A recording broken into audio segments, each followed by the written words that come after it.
It takes repetition, slowness, curiosity, and yes, a fuck ton of unlearning. Okay, let's say you've clocked the shame. You've screamed, fuck that, at your inner critic.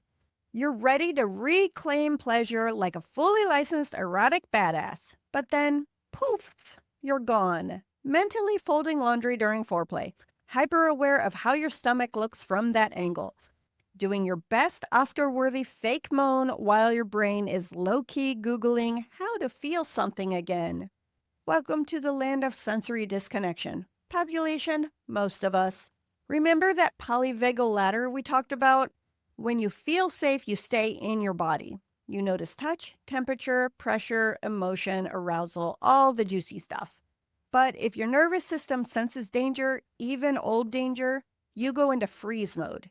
Not because you're frigid or broken, because your body once learned that feeling equals threat.